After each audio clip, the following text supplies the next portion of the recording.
Assalamualaikum, hai semua, kembali lagi kita dalam pembelajaran kelas matematika kita.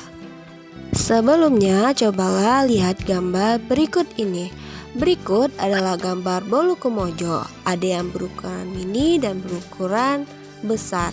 Nah, bolu kumojo merupakan salah satu makanan khas Melayu Riau. Selain itu, di budaya Melayu juga ada rumah adat Melayu. Nah, dalam sebuah pameran, rumah adat Melayu disajikan dalam bentuk miniatur agar mudah dinikmati atau diketahui oleh khalayak ramai. Selanjutnya, adat Melayu juga terkenal dengan ukiran khasnya. Nah, berikut contoh ukiran khas adat Melayu. Ada yang ukuran kecil dan ukiran besar, tergantung kapan dan di mana mau digunakan. Atau pernahkah Ananda mengambil sebuah foto? Pernahkah Ananda perhatikan bahwa sesuatu yang besar dapat berukuran kecil dan disajikan dalam bentuk selembar kertas, yang mana kertas tersebut dapat kita pajang di dinding kita. Hal demikian merupakan bagian dari penerapan dilatasi. Apa itu dilatasi? Nah, dilatasi atau perkalian dalam transformasi geometri ini adalah proses mengubah ukuran suatu bangun dengan faktor skala tertentu. Jadi, dengan dilatasi, suatu bangun bisa mengalami pembesaran atau pengecilan ukuran. Ada faktor skala, yaitu ukuran pembesaran atau pengecilan dari bangun aslinya, dan juga pusat dilatasi.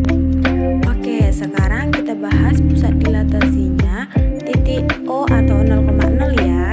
Nah, cara melakukan dilatasi terhadap suatu titik X, Y dengan faktor skala K dan pusat 0,0 itu sangatlah mudah.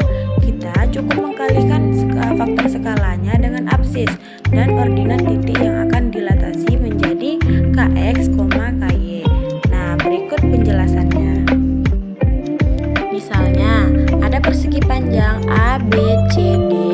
Nah, akan dilatasi dengan faktor skala 2 dan pusatnya 0,0. Nah, sekarang kita cari hasil dilatasinya dengan mengalihkan setiap titik sudut dengan faktor skalanya. Nah, bisa kita lihat pada titik A 0,0 itu kita kalikan 2 menjadi tetap A aksen 0,0. Lalu pada titik B 0,2 itu kita kalikan 2 menjadi B aksen 0,4. Nah, untuk titik C 4,2 kita kalikan dengan faktor skala 2-nya sehingga menjadi C aksen 8,4. Untuk titik D 4,0 menjadi D aksen 8,0. Nah, biar lebih jelas kita pisahkan persegi panjang A, B, C, D dan bayangannya seperti ini ya. Nah, kita perhatikan lebar persegi panjang A, B, C, D adalah 2 satuan. Setelah didilatasi, lebarnya menjadi 4 satuan. Begitu juga dengan panjangnya. Awalnya panjang bangun A, B, C, D ini adalah 4 satuan. Setelah dilakukan dilatasi, panjangnya menjadi 8 satuan. Nah, dari sini sudah terlihat jelas bukan hubungan antara ukuran sebelum dan setelah dilatasi dengan hasil perkalian titik dan faktor skalanya sama saja kan ya, yaitu 2 kalinya. Oke, sekarang kita masuk pada contoh ya. Seorang ibu ingin memperbesar tampilan kue tradisional lapis putih yang berbentuk segitiga. Nah, kita anggap yaitu segitiga PQR memiliki titik sudut yaitu P 1,2, Q 4,2 dan R 1,4.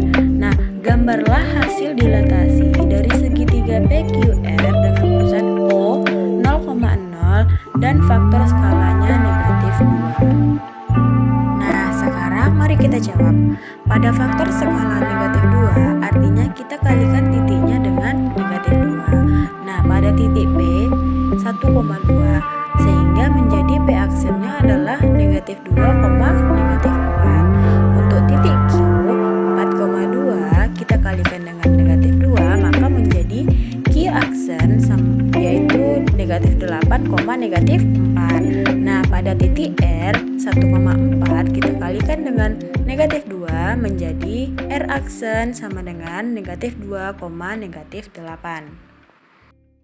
Selanjutnya ini ada segitiga K aksen, L aksen, dan M aksen, yang dimana segitiga ini adalah hasil dilatasi dari segitiga KLM dengan faktor skala tertentu dan pusat O 0,0.